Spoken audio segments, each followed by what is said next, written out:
Que tu nous offres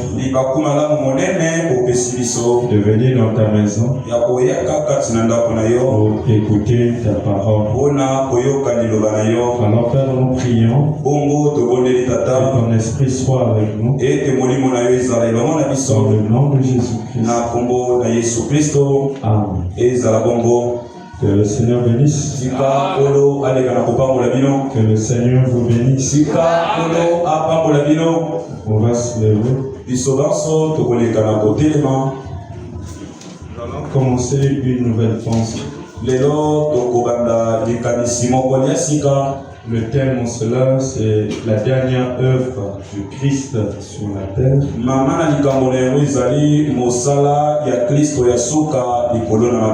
La dernière œuvre du Christ sur la terre. En sous-thème, nous parlerons de l'œuvre du Christ après la Pâque.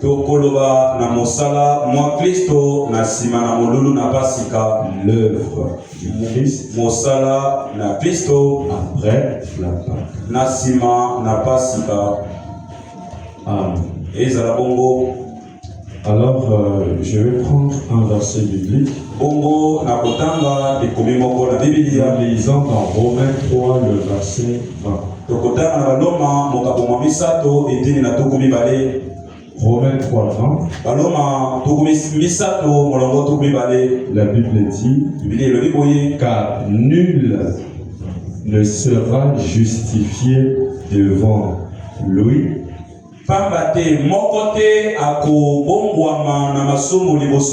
par les œuvres de la loi,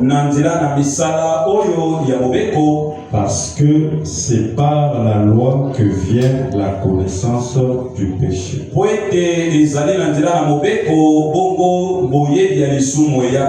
pouvez vous asseoir. Je Je rappelle mon sous-thème. L'œuvre du Christ après la Pâque. Et je vais essayer de vous montrer comment la Bible place le mot œuvre.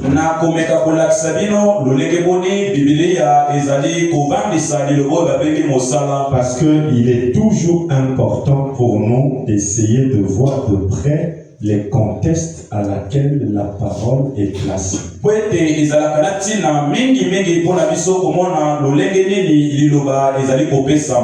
vous voyez avec moi que dans Romains 3, le verset 20, la Bible dit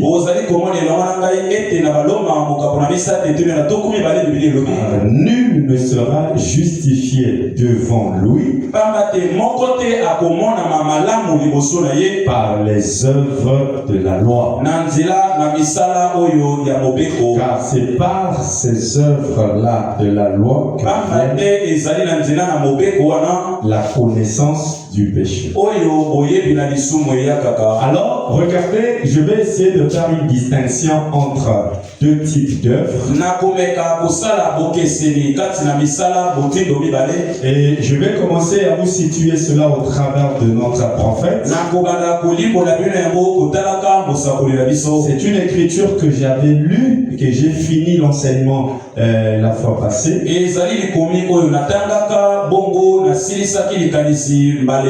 Lorsque je parlais sur la grande expression,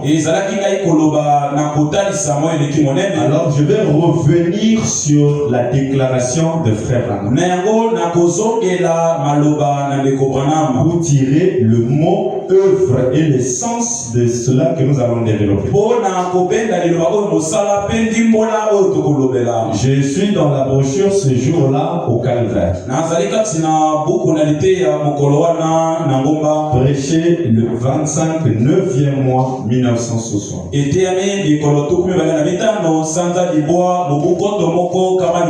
25 9e mois 1960.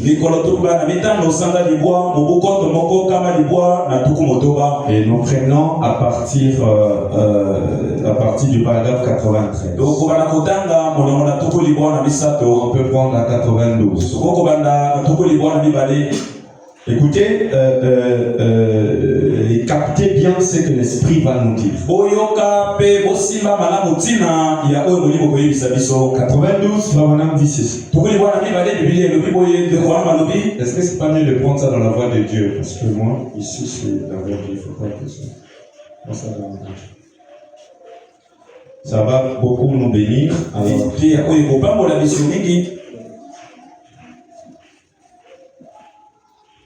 excusez, j'en ai qui recopié.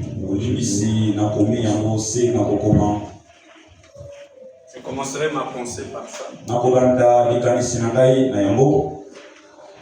Et il dit au bouc, retirez-vous de moi. J'ai eu faim et vous ne m'avez pas donné à manger. J'étais en prison et vous ne m'avez pas visité. Là, c'est Christ qui parle. Et il s'adresse à une catégorie de personnes. Il leur dit, quand j'étais dans le besoin, vous n'étiez pas. Quand j'ai eu faim, vous ne m'avez pas nourri. Et quand j'étais en prison, vous ne m'avez pas visité. J'étais nu et vous ne m'avez pas vêtu. J'ai eu soif et vous ne m'avez pas donné à boire. J'étais malade et vous ne m'avez pas visité. Alors retirez-vous de moi. Écoutez. Et ô brebis, Vous voyez que ça, il a parlé au bouc. Il les a dit, retirez-vous de moi parce que quand j'ai eu faim, vous ne m'avez pas nourri. Quand j'étais assoiffé, vous ne m'avez pas donné à boire. Alors retirez-vous de moi. Mais quand il vient au brebis, il dit, et il a dit, j'ai eu soif. Et vous m'avez donné à manger. J'étais nu et vous m'avez donné des vêtements. J'étais malade et vous m'avez assisté.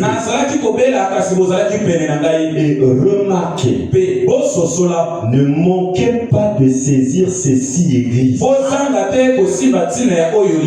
Regardez, quand un prophète dit quelque chose, ça doit attirer votre attention. Il dit, ne manquez pas de saisir ces six églises. Gardez ceci dans votre cœur pour toujours.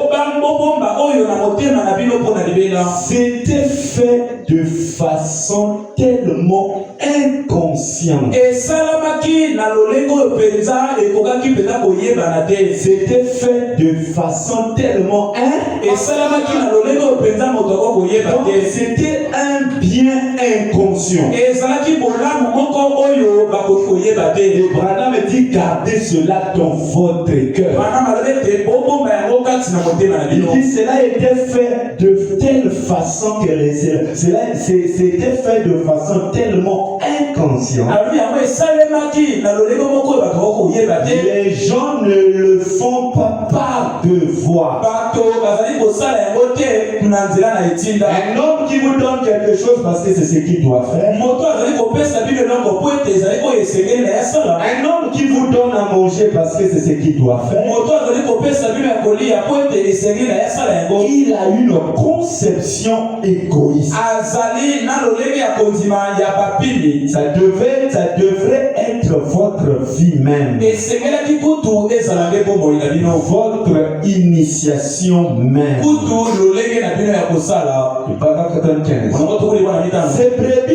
Ces brebis-là, ça les a tellement étonnés qu'elles ont dit Seigneur, quand as-tu eu faim et que nous n'ayons pas voulu te donner à manger? Quand tu as eu faim et quand as-tu eu faim et t'avons-nous donné à manger? Quand étais-tu nu et t'avons-nous donné des vêtements? Quand as-tu eu soif et t'avons-nous donné à boire? Quand étais-tu malade et t'avons-nous visité, assisté?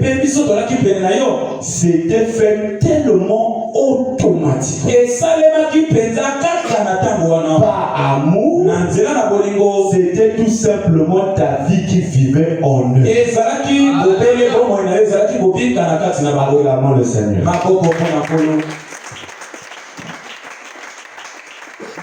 Une citation que j'ai terminé ma prédication. Et là, notre Dieu a parlé de deux catégories de personnes. L'un d'entre eux, il les appela les boucs. Et d'autres, il les appela les brebis. Au bouc, il les a dit, retirez-vous de moi. Quand j'ai été dans le besoin, vous n'avez pas été présent. Quand j'étais malade, vous ne m'avez pas assisté. Quand j'étais ceci, je n'ai pas reçu de vous quelque chose. Alors il leur dit, retirez-vous de moi. Mais quand au brebis, il dit, quand j'étais nu, vous m'avez vêtu. Quand j'étais assoiffé, vous m'avez donné à boire. Alors Alors les disciples se sont dit, à quel moment tu étais nu et nous t'avons donné ces choses? Et Branham dit, gardez ceci, église, dans votre cœur. Cela a été fait tellement d'une manière inconsciente. Alors donc moi j'appellerais ça des œuvres inconscientes et des œuvres conscientes. Donc, il y a deux types d'œuvres. Il y a des œuvres qui réveillent la conscience et il y a des œuvres qui est faites inconsciemment. Et les gens pensent que c'est à base des œuvres qu'ils seront sauvés. Et Dieu dit non, ce n'est pas par les œuvres que vous serez justifiés. Parce qu'en soi, le mot même œuvre s'exprime en deux phases. Alors regardez d'après la Bible comment est-ce qu'on peut placer ces œuvres. Est-ce que vous me comprenez? Par rapport à ce que j'ai dit, vous comprenez? Si vous ne comprenez pas, je ne passe pas. Parce que c'est ça l'introduction à ma pensée. J'ai dit qu'il y a des œuvres qui sont faites automatiquement. Parce que cela révèle un état de cœur plein d'amour. Il dit même c'était ta vie qui coulait en eux. Est-ce que vous dites amen? Et il y a aussi des œuvres qui sont dépourvues de Dieu. Mais c'est l'être humain qui le fait. Et quand l'homme fait, l'homme est conscient de ce qu'il a fait. C'est pourquoi Paul disait ce n'est plus moi qui vit, mais c'est Christ qui vit en moi.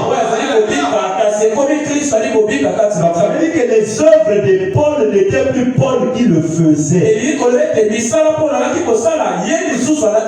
Et ça, ce sont des œuvres que l'Éternel agrée. Acclamez le Seigneur.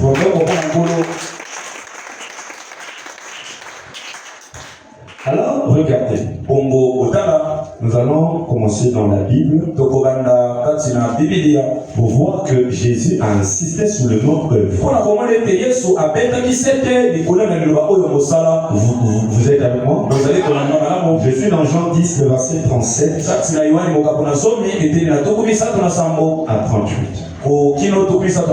Là, je parlerai d'abord du Seigneur Jésus-Christ. Si je ne fais pas les œuvres de mon Père, ne me croyez pas. Donc, ça veut dire que le Père a des œuvres. Donc, Jésus étant fils était dans l'obligation de faire. Donc, on peut dire que le fils ne fait que les œuvres du Père. Et tu crois qu'il est fils de Dieu ici?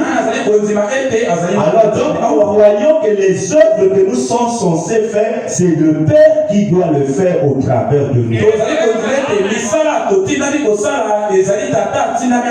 Alors quand c'est le Père qui le fait, il n'y a pas l'homme dans ça. Amen. Mais ce qui fera que même si un jour il y a un problème, ces œuvres-là ne peuvent pas être citées. Gardez cela dans votre esprit. Dis pas frère. Vous comprenez, hein? Si je ne fais pas les œuvres de mon Père, ne me croyez pas. Verset 38. Mais si je les fais, quand même vous ne me croyez point. Croyez à ces œuvres, afin que vous sachiez et reconnaissez que le Père est en moi et je suis dans le Père. Est-ce que Jésus était dans le Père dans le sens où il était à l'intérieur du Père? Parce qu'il dit en ces jours-là on connaîtra que je suis dans le Père et le Père est en moi. Qu'est-ce que cette phrase-là veut dire? Être dans le Père, ça veut simplement dire être contrôlé par le Père. Au point que Jésus était incapable de faire sa propre volonté. Il était pleinement dépendant du Père qui était en lui. C'est pourquoi il dit je suis dans le Père. Il dit si vous ne voulez pas me croire, croyez au moins aux œuvres. Reconnaissez que les œuvres que je fais, je ne le fais pas par moi-même, mais c'est le Père en moi qui le fait. Et j'aimerais aussi mon frère, ma soeur, que le monde entier reconnaisse que les œuvres que tu fais, ce n'est pas toi qui le fais, mais c'est le Père qui le fait au travers de toi. Nous sommes dans un temps où le monde veut voir Dieu. Et Dieu, on le voit dans la nature, dans la parole, dans son Fils et dans son Père. Amen. Écoutez, Jean 14, verset 10. C'est l'introduction.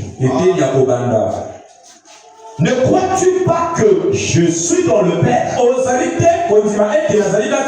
Attends, comment Jésus va dire à quelqu'un qu'il est dans le Père? La personne n'a pris. Être dans. C'est comme si j'ai dit je rentre dans un seau. Ça veut simplement dire que je suis gouverné par le seau. Qui peut dire Amen? Donc Jésus, quand il parlait de ce qui l'entourait, de la présence qui était tout autour. Il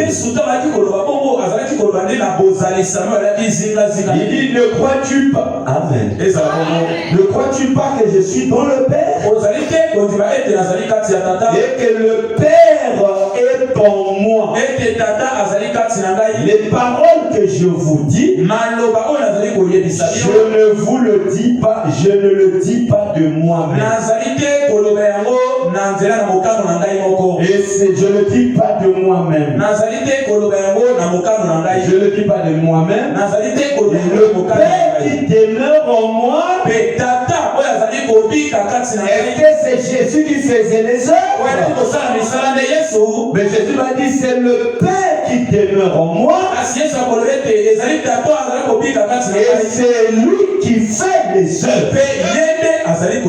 Donc maintenant qu'il y a deux types d'œuvres. Il y a des œuvres qui sont conscientes. Ce sont des œuvres faites par l'homme. Et il y a aussi des œuvres qui sont inconscientes. Celle-là n'est pas faite par l'homme. Mais c'est le Père qui demeure dans l'homme qui fait cela. Quelqu'un croit que les Écritures sont bien placées. Ah, ok. Ah, est-ce qu'on peut acclamer? Jean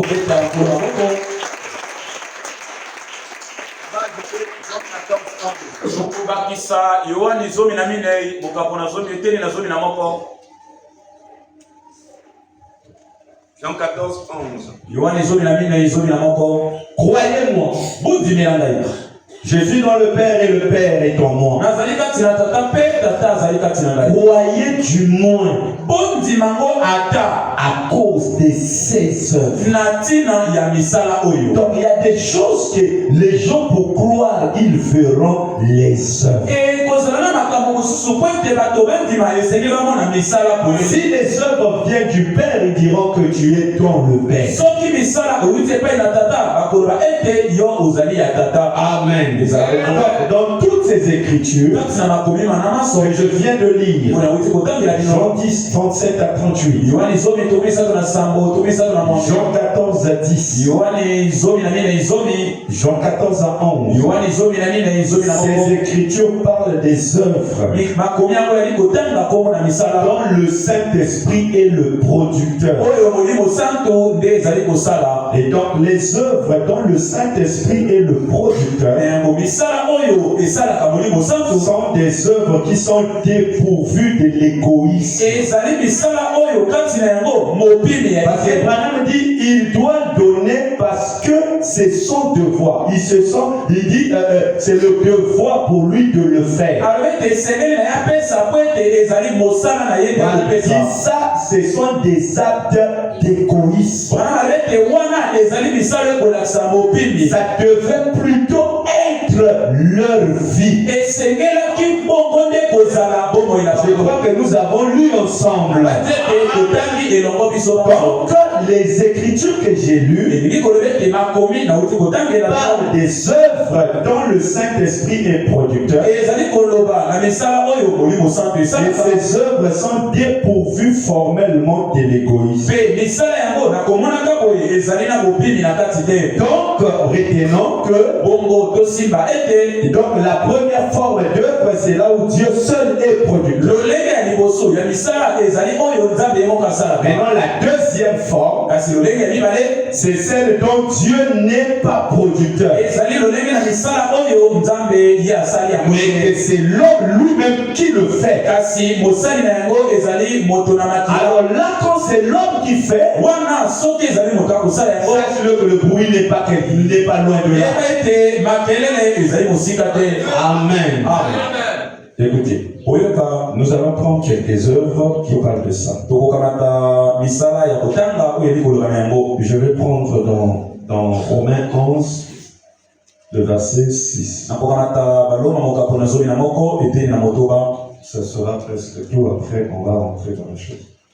Romains 11, 6. Or, si c'est par grâce, ce n'est plus par les œuvres. Ce n'est plus par les œuvres. Autrement, la grâce n'est plus une grâce. Et si c'est par les œuvres, ce n'est plus une grâce. Autrement, l'œuvre n'est plus une œuvre. Ça paraît difficile. Je vais relire. Or, si c'est par grâce, ce n'est plus par les œuvres. Donc, ça veut dire ceci. Si le bien que je peux faire à quelqu'un et que je le fais par sa grâce, alors là, ce n'est plus une œuvre que moi j'ai faite, mais ce n'est que l'œuvre que lui il a faite au travers de moi. Ça veut dire que moi j'ai reçu que la grâce d'être un tabernacle par lequel le Saint-Esprit est passé pour faire le bien à quelqu'un. Est-ce que quelqu'un comprend ça? Donc, si vous voyez que si la grâce est là, c'est pour montrer qu'il y a beaucoup de gens sur la terre. Et la grâce de Dieu est tombée sur moi. Afin que je sois celui par lequel Dieu passera pour faire du bien à mon frère. Mais s'il n'y a pas la grâce, sachez-le que ce n'est que les œuvres. Mais l'œuvre là est faite par un mortel. Est-ce que vous avez compris? Est-ce que quelqu'un a compris? Alors, regardez maintenant ce que la Bible va dire. Éphésiens 2, verset 9. Éphésiens 2, 9.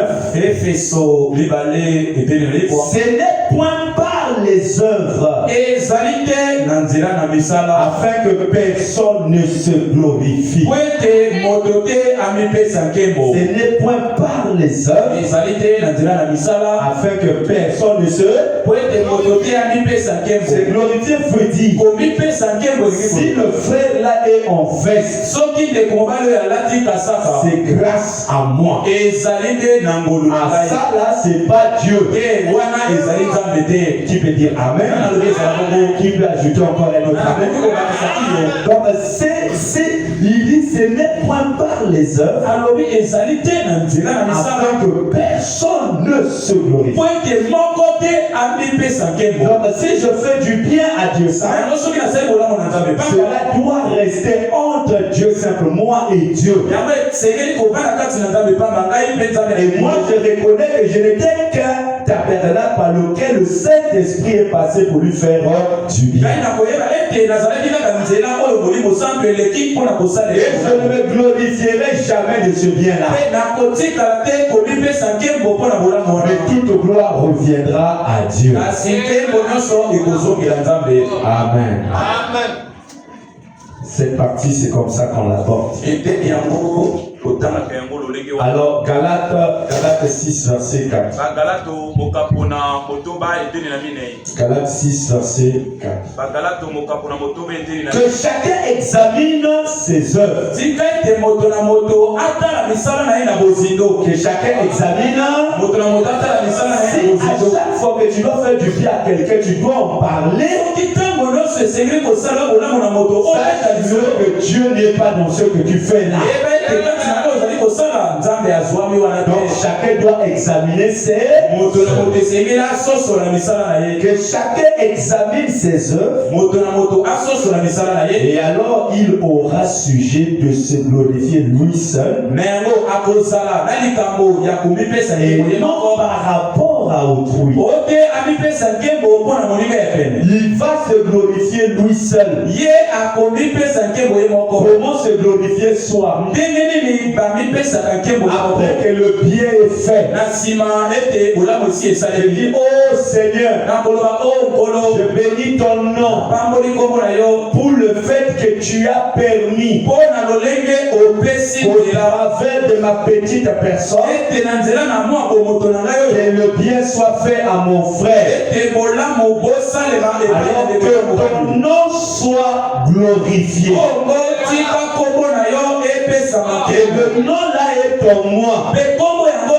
Parce que Jésus a dit je suis dans le Père. Et le Père est en moi.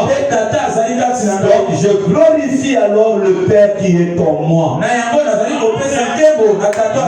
je ne le fais pas autrui. Mais je le fais au Père qui est en moi. Si vous aimez Dieu et vous voulez le ciel, voilà le secret.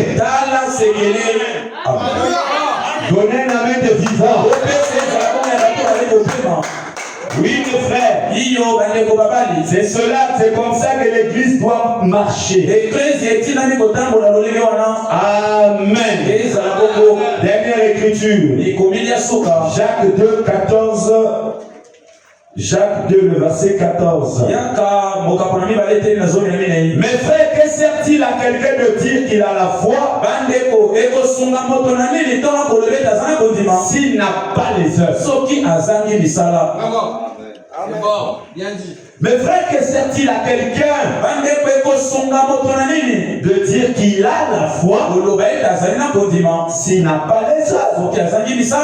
La foi peut-elle le sauver?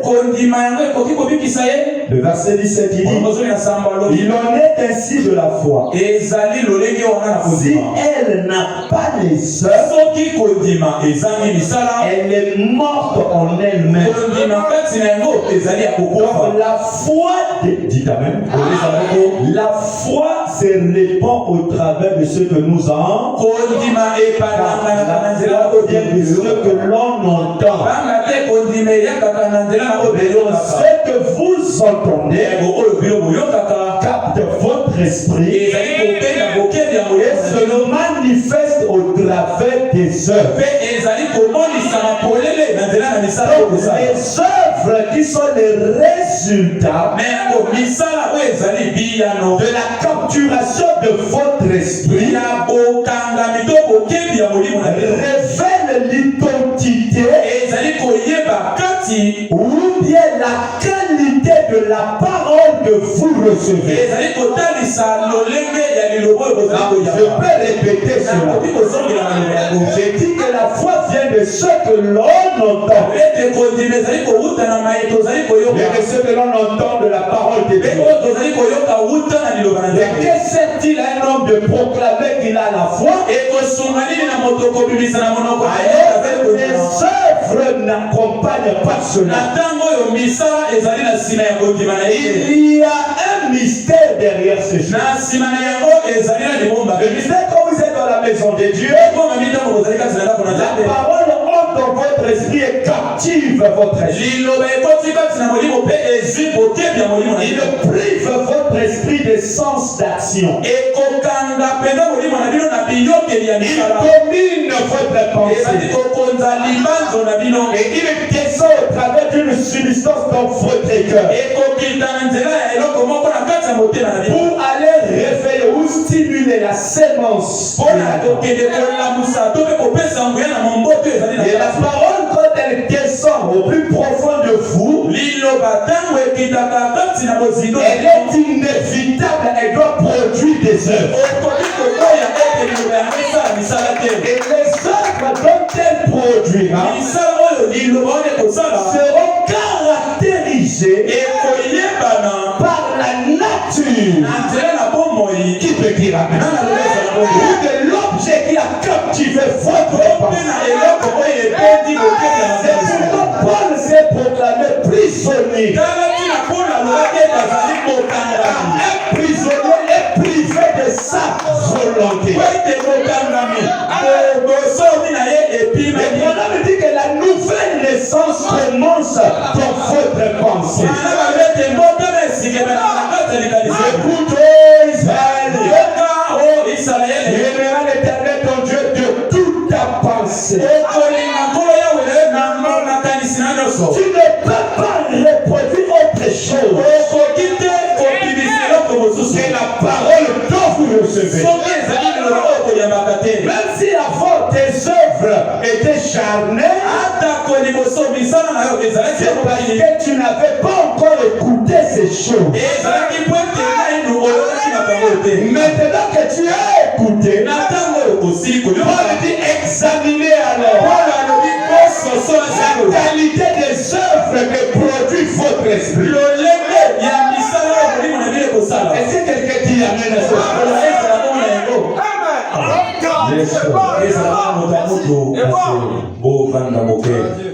On va se calmer, c'est l'introduction. Frère, il en est ainsi de la foi. Si elle n'a pas des œuvres, elle est morte. Dis que je crois Dieu. Mais qu'une parole. liloba. Mais les œuvres Kasi misala refléteront la vie qui est dans ce que tu dis. Et la première chose, on dit, vous recevez la vie qu'il a vécue.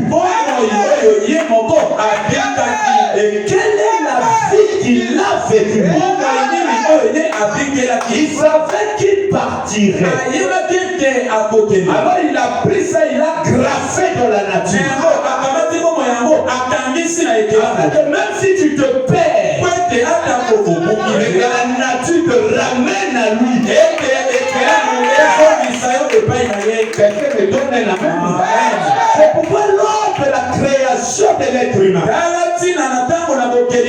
Dieu dans sa préscience, qui est la capacité de voir demain avant aujourd'hui, savait que l'homme devait s'éloigner de lui. Alors il a placé dans l'homme un mot appelé la soif, qui est la tour de contrôle. C'est qui contrôle votre être. est un simple mot appelé soif. Et il y a deux types de soif. Il y a la soif des choses naturelles et il y a la soif des choses spirituelles. Et le maître, quand il presse les béatitudes, il dit ceux qui ont soif, ceux qui sont affamés et qui ont soif. Pourquoi il a parlé de ces deux choses? Parce que David a dit mon âme a soif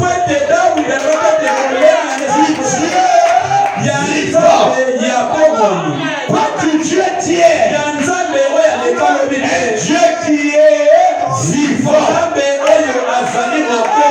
Et je ne peux plus aller aux États-Unis. Ici il y a un Dieu à chaque opération. Vous devez parler le langage de votre maître. Je suis dans le Père. Et le Père est en moi. Si vous ne voulez pas le croire, croyez-moi aux œuvres. Parce que les œuvres, c'est le Père qui s'est solidifié. Il a quitté l'état liquide. Encore du temps.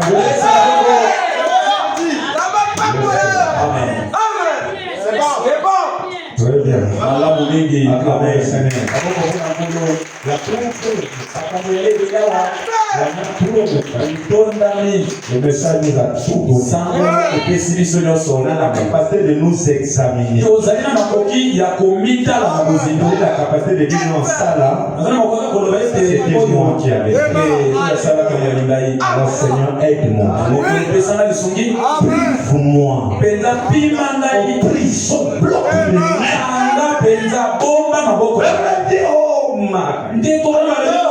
Il dit il y a des moments où j'ai parlé alors qu'il ne voulait pas que je parle. Il y a des moments parfois nous parlons mais Dieu n'a pas voulu que nous parlions. Alors le souhait de tout un chacun serait Seigneur ferme ma bouche. Tiens mon cœur. Quand tu ne veux pas me voir parler, Seigneur, tiens mon cœur. Ça là, c'est une relation que chacun doit avoir. De la chair au dernier pas. Chacun doit dire j'ai le Père parce qu'il me contrôle. Quand je veux m'énerver, il sait comment me faire. Acclamons le Seigneur.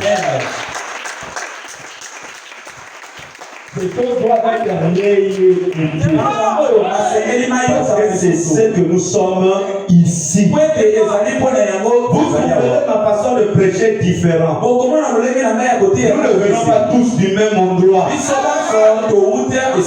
Il y a d'autres qui sont venus droit du Père et qui ne forcent pas les choses parce qu'ils sont innés, ils ont la chose depuis leur naissance. Et Dieu sait comment les utiliser. Il dit on est ainsi de la foi si elle n'a pas les œuvres. Elle est morte en elle-même. Le verset 18 dit, mais quelqu'un dira, toi, tu as la foi. Moi, j'ai les œuvres. Montre-moi ta foi. Elles sont les œuvres. Et moi je te montrerai la foi par mes œuvres. C'est quelqu'un n'aime pas la Bible. Quelqu'un va dire non, toi tu as la foi, moi j'ai les œuvres. Il dit moi j'ai les œuvres, montre-moi ta foi sans les œuvres. Et moi je te montrerai ma foi par les œuvres. La véritable manière c'est de montrer ce que tu crois par les œuvres. Vous savez c'est comme j'ai dit. Quand vous prenez quelque chose. Bon, vous me donnez du temps pour que je vous montre quelque chose.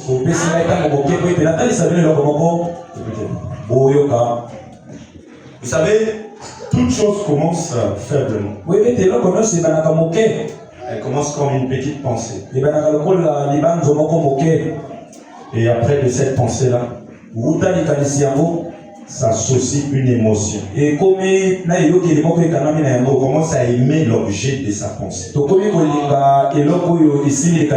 C'est déjà la première phase de la métamorphose.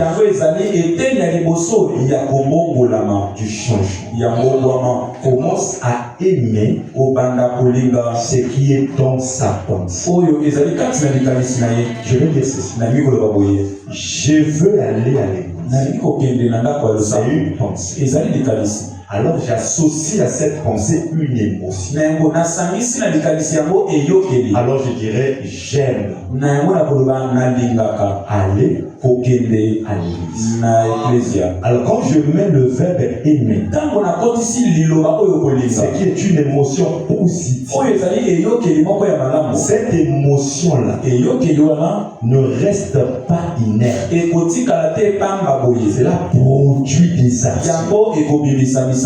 Dieu a tant aimé qu'il a donné. Ça commence par une pensée qui s'associe à une émotion et cela décrète une action. Et quand l'action se répète à plusieurs reprises, ça devient en vous comme un comportement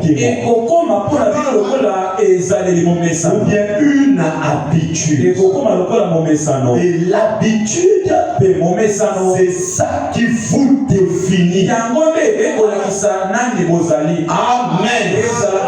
Un fumeur n'est pas né fumeur. Un jour, il a eu la pensée de fumer. Et quand il a fumé, alors il a développé une émotion positive à la cigarette. Alors hier, il fumait un bâton, là il commence à en prendre deux. Alors l'action se répétant, c'est forge son caractère. Et son caractère, c'est ce qui permet qu'on l'identifie. Parce qu'en lui, il y aura des signes qui prouvent que c'est lui la fume. On fait mal à l'église. En écoutant ce que son pasteur prêche. En aimant cela, il y aura en vous la solidification qui sera l'objet de votre identification. Amen. On dira ceux-là, sauf c'est le pasteur Clay. Parce qu'ils font comme lui. Et c'est pas un péché, c'est logique. Dites un amen. Parce que l'arbre a plusieurs branches. L'homme est censé aller sous la branche où il y a le fruit. Dans le corps de Christ, il y a plusieurs ministères. Il y a d'autres qui ont été prédestinés à être derrière ce ministère. Et si Dieu m'a donné un ministère, c'est qu'il a prévu des gens qui doivent le croire. Comme vous à qui je prêchais, je ne prêcherai pas au poteau. Mais Dieu savait que vous devez être là pour écouter ces choses. Alors vous devez aimer votre pasteur, apprécier ce qu'il vous donne. Acclamons le Seigneur. Amen. Oui, ta façon de faire. Prouve que tu as été avec moi. Il a dit non, je ne vais pas connaître. Même ta façon de parler identifie la source. Même ta façon de t'habiller prouve par qui tu as pris le message. Non, c'est Dieu qui l'a fait comme ça. On n'est pas responsable de ces choses. Vous voyez Dieu au travers d'un homme. Et un devient plusieurs. C'est ça. Yes. Alors donc, pour terminer, s'il vous plaît, revenez vendredi. Vous allez aimer pourquoi pourquoi Pierre avait coupé l'oreille gauche. Et pourquoi ça s'est passé dans les pénombres du jardin. C'est trop merveilleux. Invitez quelqu'un qui vienne écouter ça. Ça pourra bénir son cœur. Donc voilà donc les œuvres. Il y en a deux. J'en ai défini. Maintenant, Frère Branham va vous dire une chose. Il dit que vous avez été conçus de manière à avoir soif de lui. Oui, mes frères. La soif est un désir que vous ne pouvez pas contrôler. Et Branham dit cela vient de l'extérieur, de l'intérieur. Et donc chaque chose dans l'homme désire prouve qu'elle existe. Vous ne pouvez pas désirer l'eau si l'eau n'existe pas. C'est là Branham dit la profondeur, qui est le désir enfoui en vous, prouve qu'il y a une autre profondeur similaire qui est dans le domaine de l'extérieur. Branham dit la soif n'est pas surhumaine et ça n'appartient pas à un groupe de personnes.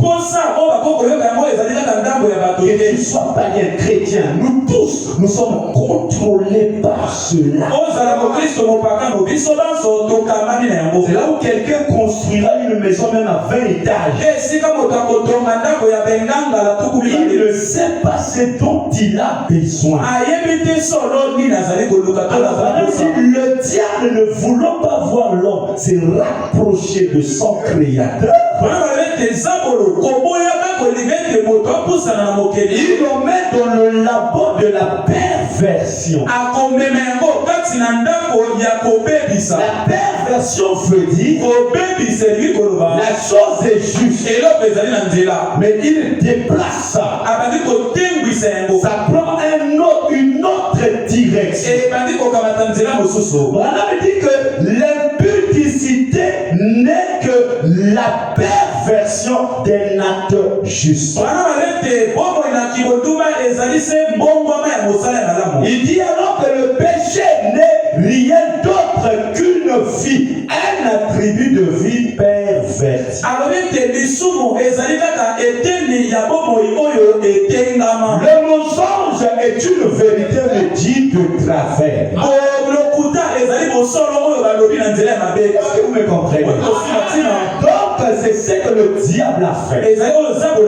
Il regarde l'homme. Il sait que cet homme a quelque chose de bien. S'il découvre ce qu'il a, il me fera du mal. Alors qu'est-ce que je dois faire? Je défie. Je vais dans une autre direction. Vous le voyez aimer la boisson, aimer les choses du monde. Ne le condamnez pas.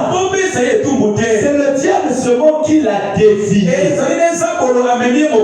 Prenez la parole pour le ramener afin que l'auteur qui a placé la chose utilise sa propre chose.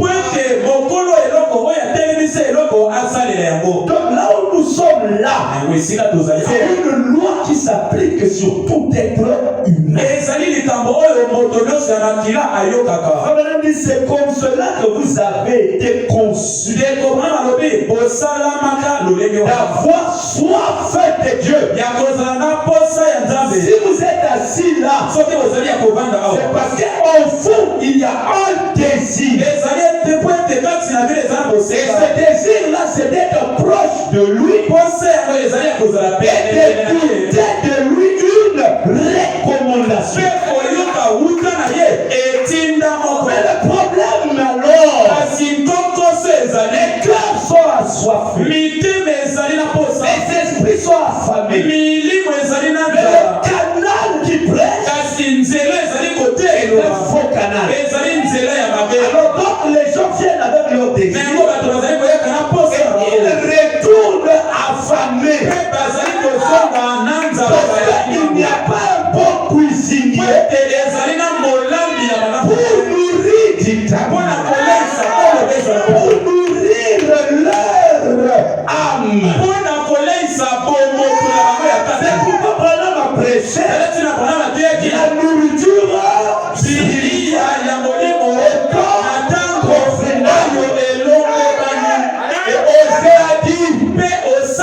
dans les derniers jours, il y aura une famille, la 17 de la nourriture, d'écouter la bonne parole. Toutes les tables sont remplies. C'est vrai qu'il répète Branham. Mais ce n'est pas pour nourrir les âmes. C'est pour leur pour leur intérêt. Alors ils écartent les gens. Ils les ont menés à la vraie direction. On a besoin de ministères qui peuvent rassasier. On a besoin de ministères qui peuvent dire il prêche, il y a quelque chose en moi qui brûle de l'intérieur.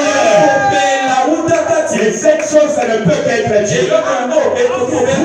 Vous avez été conçus ainsi. Vous devez alors faire le bon choix. Parce que votre destination éternelle. Amen. Votre état de santé dépend de la qualité de la nourriture que vous mangez. Le naturel typifie le spirituel. Votre destinée éternelle dépend de la qualité de la parole que l'homme absorbe. Vous devez entendre un amen. Il dit c'est ainsi que vous savez. Waouh! Je vais terminer. C'est ainsi que vous avez été construits d'avoir soif de lui. Si on n'avait pas soif de lui, on ne serait pas fait. Il y a des choses à faire. L'heure arrive. Je vais à la maison. C'est pas toi, c'est la soif. C'est plus fort que toi. Et c'est ça qui t'emmène au ciel. C'est ça la preuve que tu es sauvé. Par rapport à la qualité de la soif qui est dans ton cœur. Les prédicateurs, sachant qu'ils n'ont rien à leur donner, alors ils les emmènent à être des membres d'église. Et frère Branham, je termine par ça. Frère Branham dit ceci. Je suis dans la brochure. Le plus grand temps. Attendez, je prends ça. Voilà, le 11 août. J'aime ça. Vous aimez la parole? Le 11 août 1957.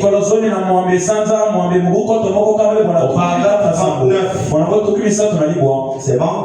Mais Dieu vous a créé de sorte que vous ayez soif de lui. Il vous a créé de sorte que vous ayez soif.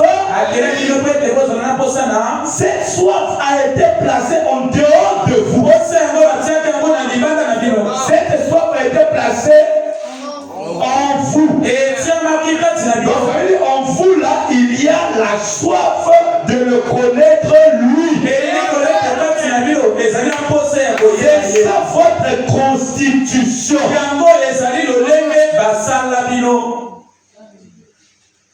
Cette soif a été placée en vous, non pas pour que vous alliez à des endroits du diable. Vous nous dites que tu as d'aller dans les bars. C'est pas, au fait, c'est pas mauvais. La soif là, c'est Dieu qui l'a mis. Mais c'est lui qui utilise ça. C'est le diable. Il dit non pas pour que vous ayez soif d'olive, des modes du monde. Mais cette soif vous a été donnée pour que vous soupirez après Dieu. Quelqu'un devait dire amen. Cette soif vous a été donnée pour que vous soupirez. Soupirez envers Dieu. Soupirez envers Dieu. Envers Dieu. J'ai pas le temps de... Après, Jésus a dit, heureux ceux qui ont fait soif de la justice. Ils seront rassasiés. C'est même une bénédiction d'avoir soif. Et vous a dit que c'est la preuve que vous êtes de Dieu. Ne vois pas des erreurs. Mais regarde la quantité de soif. Parfois tu te réveilles la nuit, tu as envie de prier. C'est pas toi, c'est lui. C'est la preuve que tu es dans le. Tu es contrôlé par lui. Qui est vivant ici? Dites un amen de vivant. Mais vous avez déjà commis le rêve sur la terre. Nous commettons toujours des erreurs. Mais qui est à l'intérieur? C'est celui-là qui détermine tout. Mais le diable a essayé de vous emmener à penser à quelque chose. Mais la soif vous a été donnée par le diable. La soif vous a été donnée par l'homme. Alors, mes brebis à moi n'ont pas le droit de critiquer un fumeur. Parce que la soif qu'il a de fumer, c'est pas le diable qui l'a donné. Il a d'abord soif. La cigarette vient après. Il y a d'abord la soif. Et après vient là. Est-ce que toi tu vas t'attaquer à la soif? On va s'attaquer à la cible pour ramener la soif là dans la bonne. Le Christ, Jésus a dit, les hommes jugent par rapport aux apparences. Mais Dieu, il voit le cœur. Qu'est-ce qu'il y a dans ce cœur-là? Il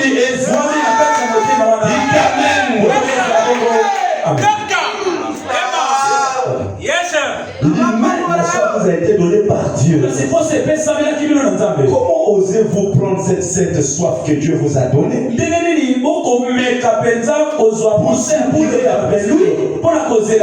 Et chercher à satisfaire cela avec des choses du monde, des émissions à la télévision, avec la peur. Vous voyez même pendant les matchs, la joie qu'ils ont là, c'est pas le diable, c'est Dieu. Mais l'objet qui stimule cette joie-là n'est pas de Dieu.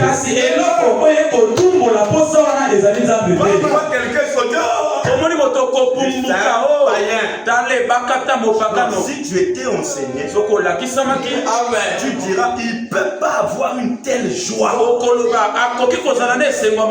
Si Dieu ne le lui a pas, mais est-ce que je ne peux pas m'approcher de lui? Au lieu de jubiler ce mot pour eux les hommes, jubiler pour celui qui t'a donné cette joie. Alors là vous allez voir qu'il va vous écouter. Parce que vous ne le condamnez pas.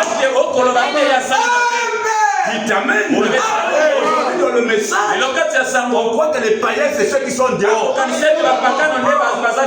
toi aussi un jour tu étais dehors. Là-dedans. Nous sommes ici. Parce que nous devons appeler ceux qui sont dehors.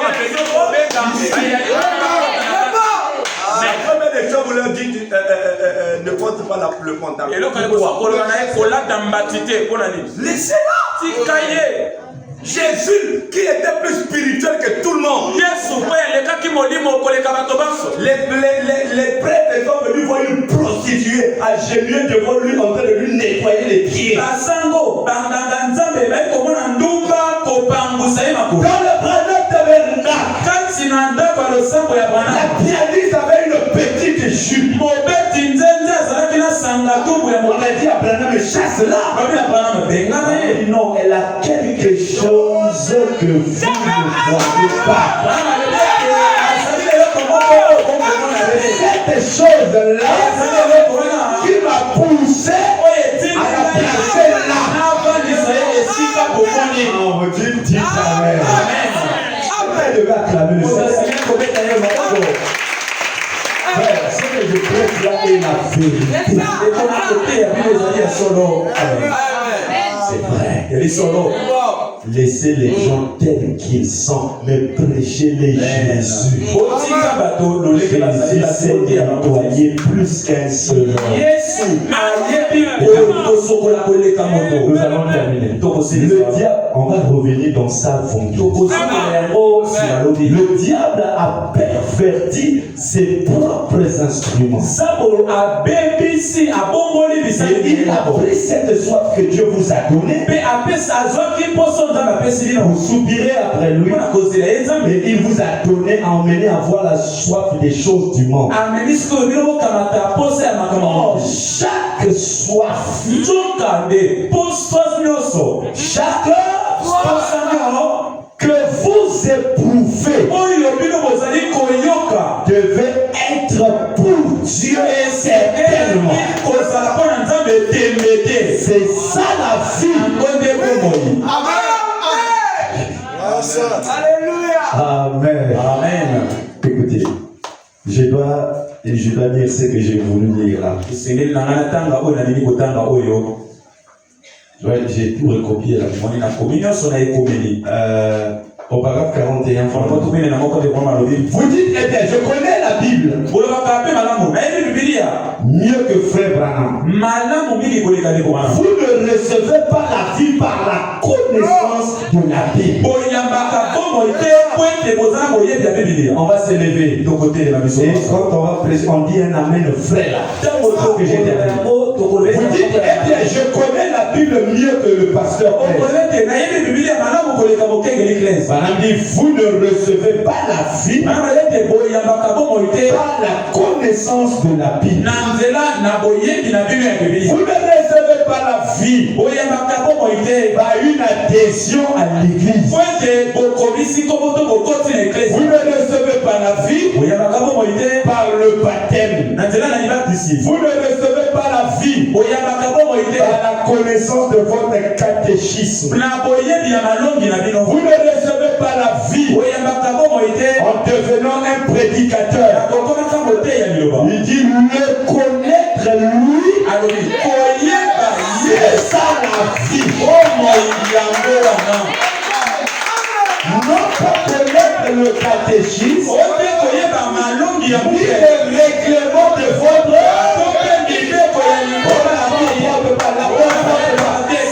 c'est qui donne la vie. Mais le connaître lui, c'est la vie.